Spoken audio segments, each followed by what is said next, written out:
നമസ്കാരം, ഞാൻ Thomas Samuel. Toms ബ്ലോഗിന്റെ പുതിയൊരു എപ്പിസോഡിലേക്ക് നിങ്ങൾക്കെല്ലാവർക്കും സ്വാഗതം. മലയാള സിനിമയിലെ മുൻനിര താരങ്ങൾ അഭിനയിച്ച മറ്റ് സിനിമകളിലെ സീനുകളും ഫോട്ടോകളും ഉപയോഗിച്ച് ഞാൻ അവതരിപ്പിക്കുന്ന ദി ലാസ്റ്റ് വിക്ടിം എന്ന വെബ് സീരീസിന്റെ സെക്കൻഡ് ചാപ്റ്ററാണിത്. നഗരത്തിൽ നടക്കുന്ന 3 തുടർ കൊലപാതകങ്ങളും ക്രൈം സീനിൽ നിന്ന് കിട്ടുന്ന വളരെ വിചിത്രമായ ഒരു കത്തും എഴുന്നിടത്തു നിന്നാണ് ഈ കഥ തുടങ്ങുന്നത്. IG പ്രശാന്ത് വർമ്മയുടെ കീഴിൽ SP ഫെലിക്സിനാണ് അന്വേഷണ ചുമതല. എന്നാൽ ക്രൈം സീനിൽ നിന്ന് കിട്ടുന്ന ആ കത്തുമായി അന്വേഷണ പുരോഗതി ഒത്തുപോകാത്ത സാഹചര്യം വരുമ്പോൾ സർവീസിൽ നിന്ന് കുറച്ചുനാൾ മുമ്പ് റിട്ടയർ ചെയ്ത IPS ഓഫീസറായ ജോഹാൻ ജോണിനെ കൂടി ഈ അന്വേഷണത്തിലേക്ക് സഹകരിപ്പിക്കാൻ IG പ്രശാന്ത് വർമ്മ ശ്രമിക്കുകയും എന്നാൽ ജോഹാൻ ജോൺ തന്റെ വ്യക്തിപരമായ കാര്യങ്ങൾ ചൂണ്ടിക്കാട്ടി അന്വേഷണത്തിൽ നിന്ന് പിന്തിരിയുകയും ചെയ്യുന്നു. എന്നാൽ അന്ന് രാത്രിയിൽ ജോഹാൻ ജോണിന്റെ തറവാട് വീട്ടിൽ ഉണ്ടായ ചില സംഭവ വികാസങ്ങളെ തുടർന്ന് അയാൾ ഈ കേസ് വീണ്ടും ഏറ്റെടുക്കാൻ നിർബന്ധിതനാകുകയാണ്. ഇവിടെ ആ ക്രൈം സീനിൽ നിന്ന് കിട്ടുന്ന കത്തിൽ എന്താണ് എഴുതിയിരുന്നത്? ജോഹാൻ ജോൺ ആദ്യം ഈ അന്വേഷണ ചുമതലയിൽ നിന്ന് പിന്തിരിയാനുണ്ടായ സാഹചര്യങ്ങൾ എന്തായിരുന്നു? അയാൾ വീണ്ടും ഈ കേസ് ഏറ്റെടുക്കാനുണ്ടായ എന്തൊക്കെ സംഭവ വികാസങ്ങളാണ് അന്ന് രാത്രിയിൽ ജോഹാൻ ജോണിന്റെ തറവാട് വീട്ടിൽ നടന്നത്? ഇതെല്ലാം അറിയണമെങ്കിൽ നിങ്ങൾ തീർച്ചയായും ഫസ്റ്റ് ചാപ്റ്റർ കാണാൻ ശ്രമിക്കുക. ഇതൊരു murder mystery crime thriller web series ആയതുകൊണ്ട് ഇതിന്റെ ടീസറും ട്രെയിലറും കണ്ടതിന് ശേഷം ഓരോ ചാപ്റ്ററും കാണാൻ ശ്രമിക്കുക. ഇനി നമുക്ക് നേരെ വെബ് സീരീസിലേക്ക് പോകാം. ജോഹാൻ അപ്പോൾ കൊലയാളിയെ കണ്ടു എന്നാണോ പറയുന്നത്? ഞാൻ അവരെ നേരിൽ കണ്ടിട്ടില്ല. കാരണം അവർ 2 പേർ വന്നത് അവർക്ക് പറയാനുള്ളത് ഒരു ലെറ്ററിലൂടെ എന്നെ അറിയിക്കാനാണ്. സർ, ലെറ്ററും? അതെ, ലെറ്റർ. ഞാനത് വായിക്കാം. പ്രിയപ്പെട്ട ജോഹാൻ സാർ, താങ്കൾ ഒരു കാലത്ത് സർവീസിലെ ഏറ്റവും സമർത്ഥനായ ഓഫീസർ ആയിരുന്നിരിക്കാം, അല്ലെങ്കിൽ ആയിരുന്നു. റിട്ടയർമെന്റിന് ശേഷം വ്യക്തിപരമായ ചില കാരണങ്ങൾ കൊണ്ട് താങ്കൾ ഇപ്പോൾ എല്ലാവരെയും ഉപേക്ഷിച്ച് ഈ തറവാട് വീട്ടിൽ ഒറ്റയ്ക്ക് താമസിക്കുന്നു. സാറിപ്പോൾ വളരെയധികം മാനസിക വിഷമം അനുഭവിക്കുന്ന സമയമാണ്. ഒപ്പം വളരെ ക്ഷീണിതനുമാണ്. ഞാൻ പറഞ്ഞു വരുന്നത്, താങ്കളുടെ ഇപ്പോഴത്തെ ഈ അവസ്ഥയിൽ IG സാർ ഏൽപ്പിക്കാൻ ശ്രമിക്കുന്ന എൻ്റെ ഈ കേസ് ഏറ്റെടുത്ത് വിജയിപ്പിക്കാൻ താങ്കളെ കൊണ്ട് കഴിയില്ല. താങ്കൾ ഒരു ക്രിസ്ത്യാനിയല്ലേ? ബൈബിൾ വായിച്ചിട്ടില്ലേ? പാപത്തിൻ്റെ ശമ്പളം മരണമത്രേ. ഇത് എൻ്റെയല്ല, ദൈവത്തിൻ്റെ തീരുമാനമാണ്. അത് താങ്കൾക്ക് മാറ്റാനാവില്ല. അവൻ മരണശിക്ഷയ്ക്ക് യോഗ്യനായവൻ തന്നെയാണ്. ഇനിയുള്ളത് 12 ദിവസങ്ങൾ മാത്രമാണ്. അതിനുള്ളിൽ അയാൾ കൊല്ലപ്പെട്ടിരിക്കും എന്ന് രക്തദാഹിയായ ഒരു ചെകുത്താൻ. താങ്കളുടെ വിശ്രമ ജീവിതം തുടരുക. N Nitish, A Eby, R Rahul, ഇനി A Antony, the last victim. What do you feel about it? Sir, അതിനു മുൻപ് എനിക്ക് കുറച്ച് കാര്യങ്ങൾ ഉടൻ സാർ അറേഞ്ച് ചെയ്ത് തരണം. എന്തൊക്കെയാണ് ജോഹാൻ? കേരളത്തിലെ 14 ജില്ലകളിലെയും ഞാൻ പറയുന്ന സ്റ്റേഷനുകളിലെ ഓരോ SIമാർ 2 കോൺസ്റ്റബിൾമാർ വീതം, അങ്ങനെ 14 SIമാരും 28 കോൺസ്റ്റബിൾമാരും, അങ്ങനെ മൊത്തം 42 പേർ നാളെ ഉച്ചയ്ക്ക് മുൻപ് ഇവിടെ ഹാജരായിരിക്കണം. ഇവരുടെ പേര് വിവരങ്ങളുടെ ലിസ്റ്റ് ഞാൻ സാറിന് തരാം. പിന്നെ നമ്മുടെ ഡിപ്പാർട്ട്മെൻറ്റിലെ രേഖാചിത്രം വരയ്ക്കുന്ന ഏറ്റവും എക്സ്പീരിയൻസ്ഡ് ആയിട്ടുള്ള കുറഞ്ഞത് 10 പേരെയെങ്കിലും നാളെ രാവിലെ ഇവിടെ എത്തിച്ചിരിക്കണം. പിന്നെ ഇതിൻ്റെ ഫേസ് ട്രാൻസ്പ്ലാന്റേഷൻ വിദഗ്ധരെയും. ഫർഹാനും ദീപികയും ഈ നിമിഷം മുതൽ എനിക്കൊപ്പമാണ് ഡ്യൂട്ടി. മറ്റൊന്ന്, കൊല്ലപ്പെട്ട 3 പേരുടെയും പേരൻസ്, അവരുടെ ഭാര്യമാർ, മക്കൾ. പിന്നെ ആന്റണിയുടെ പേരൻസ് മരിച്ചുപോയി എന്നല്ലേ പറഞ്ഞത്? അതെ സർ. അങ്ങനെയാണെങ്കിൽ അയാളുടെ ഏറ്റവും റിലേറ്റഡ് ആയ വേറെ ആരെങ്കിലും കാണില്ലേ?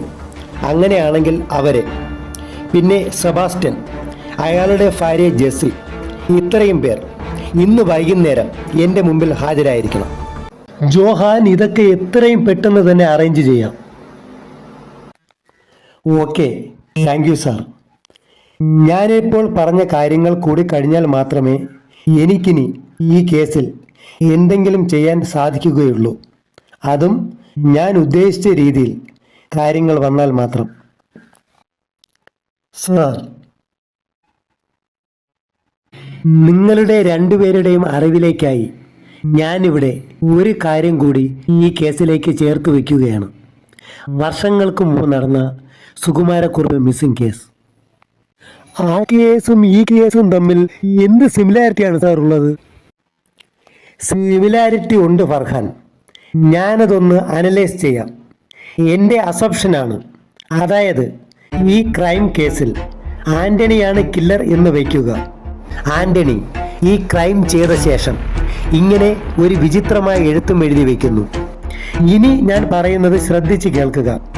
ഇവിടെ എ എന്ന ആൻ്റണിക്ക് ഇനി കൊല്ലാനുള്ളത് ബി എന്ന ആൻ്റണിയെയാണ്. അപ്പോൾ എയും ബിയും ഒരേ ആളായ സ്ഥിതിക്ക് എ എന്ന ആൻ്റണിക്ക് ബി എന്ന ആൻ്റണിയെ കൊലപ്പെടുത്തുക എന്നത് പോസിബിൾ ആണ്? Never sir, it's not possible. Yes, അതാണ് ഞാൻ പറഞ്ഞത്. ഈ 30 ദിവസത്തിനകം ആൻ്റണിയുടെ ഡെഡ് ബോഡി നമുക്ക് കിട്ടിയില്ല എങ്കിൽ നമുക്ക് ഡിസൈഡ് ചെയ്യാം ആൻ്റണി ഈസ് മിസ്സിംഗ്. അതായത് അയാൾ ഈ 3 പേരെയും കൊലപ്പെടുത്തി എഴുത്തും എഴുതി വെച്ചതിന് ശേഷം പോലീസിനെ കബളിപ്പിച്ച് രക്ഷപ്പെട്ടു എന്ന്. ഇനി ഒരു പോസിബിലിറ്റി കൂടിയുണ്ട് ഈ കേസിൽ. അതായത് ആൻ്റണി ഈ 3 പേരെയും കൊലപ്പെടുത്തിയ ശേഷം ആ എഴുത്തും എഴുതി വെക്കുന്നു. ഇനി അയാൾക്ക് മുന്നിലുള്ളത് 1 മാസമാണ്.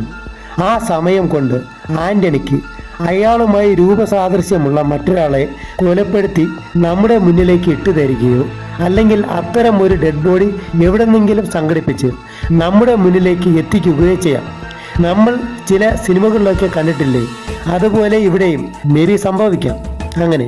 ബട്ട് സാർ, അങ്ങനെയെങ്കിൽ തന്നെ അത് വെച്ച് എത്ര നാൾ? സയൻറ്റിഫിക് പരിശോധനയിലൂടെ അത് ആൻ്റണി അല്ലെന്ന് പിന്നീട് തെളിയില്ലേ? ശരിയാണ്. പക്ഷേ ആ സമയം കൊണ്ട് ആൻ്റണിക്ക് ഇവിടെ നിന്ന് രക്ഷപ്പെട്ട് മറ്റൊരു നാട്ടിൽ അല്ലെങ്കിൽ മറ്റൊരു രാജ്യത്ത് അയാൾക്ക് ജീവിച്ചുകൂടെ? ഇത് വെച്ചുകൊണ്ടാണ് സുകുമാരക്കുറുപ്പ് ക്രൈം കേസുമായി ഈ കേസിനുള്ള ബന്ധത്തെക്കുറിച്ച് ഞാൻ ഓർമ്മിപ്പിച്ചത്. സാർ, 10-18 വർഷം മുമ്പ് അജ്ഞാതനായി കഴിഞ്ഞ ഈ ആൻ്റണിക്ക് ഈ ക്രൈം നേരത്തെ ചെയ്യാമായിരുന്നില്ലേ? നിങ്ങൾ രണ്ടുപേരും ചിന്തിക്കാത്ത മറ്റൊരു അസംപ്ഷൻ കൂടിയുണ്ട് ഈ കേസിൽ.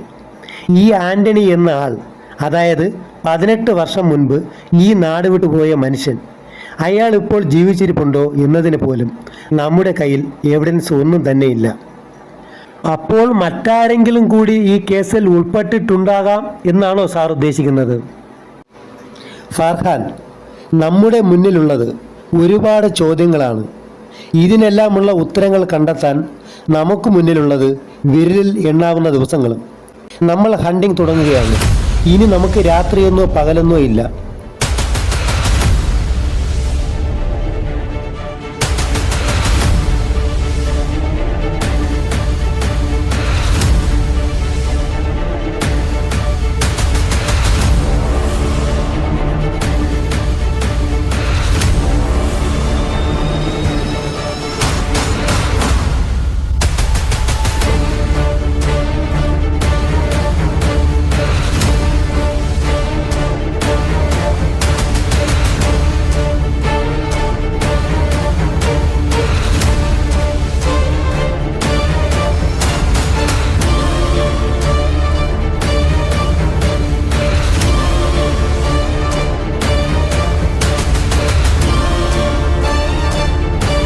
Investigation ഏതുവരെയായി Johan? സാർ, ഈ കേസിനാസ്പദമായ സംഭവങ്ങളുടെ തുടക്കം നമുക്കറിയണമെങ്കിൽ നമ്മൾ വർഷങ്ങൾക്ക് പിന്നിലോട്ട് യാത്ര ചെയ്യണം. എബി, നിതീഷ്, രാഹുൽ എന്നിവരുടെ ചൈൽഡ്ഹുഡ് കാലത്തേക്ക്. പിന്നെ 5ാം ക്ലാസ്സിൽ പഠിക്കുമ്പോൾ ഈ 3 പേർക്കിടയിലേക്ക് അൺഎക്സ്പെക്റ്റഡായി കടന്നു വരികയും പിന്നീട് ഈ 3 പേരുടെയും ഏറ്റവും പ്രിയപ്പെട്ടവനുമായി മാറുകയും ചെയ്ത ആൻ്റണിയുടെ ലൈഫിലേക്ക്, ഈ മിസ്റ്ററി ക്രൈം കേസിലേക്ക് നമ്മളെല്ലാം നയിച്ച ഇവരുടെ അസാധാരണമായ ഫ്രണ്ട്ഷിപ്പിലേക്ക്. First chapter കണ്ടവർക്കറിയാം. അതിൽ ലാസ്റ്റ് സീനിൽ ജോഹാൻ ജോണിന്റെ വീട്ടുജോലിക്കാരനായ പ്രഭാകരൻ ജോഹാൻ ജോണിനോട് പറയുന്നുണ്ട്, സാറിനെ കാണാൻ വേണ്ടി 2 പേർ പുറത്ത് കാത്തു നിൽക്കുന്നുവെന്നും അതിന് മറുപടിയായി ജോഹാൻ ജോൺ അവരെ അകത്തേക്ക് വിളിക്കുകയും ചെയ്യുന്നു. അപ്പോൾ സ്വാഭാവികമായും ജോഹാൻ ജോൺ അവരെ കണ്ടു കാണും. എന്നാൽ സെക്കൻഡ് ചാപ്റ്ററിന്റെ ഫസ്റ്റ് സീനിൽ നിങ്ങളിപ്പോൾ കണ്ടു കാണും, IG പ്രശാന്ത് വർമ്മയോട് ജോഹാൻ ജോൺ പറയുന്നുണ്ട് താൻ അവരെ കണ്ടിട്ടില്ല എന്ന്. അങ്ങനെയാണെങ്കിൽ ജോഹാൻ ജോൺ എന്തിനാണ് അങ്ങനെ ഒരു കള്ളം IG പ്രശാന്ത് വർമ്മയോട് പറഞ്ഞത്? എന്നാൽ ജോഹാൻ ജോൺ പറഞ്ഞത് സത്യമാണെങ്കിൽ പിന്നെ ആരാണ് ആ രാത്രിയിൽ ജോഹാൻ ജോണിനെ കാണണമെന്ന ആ രണ്ടുപേർ?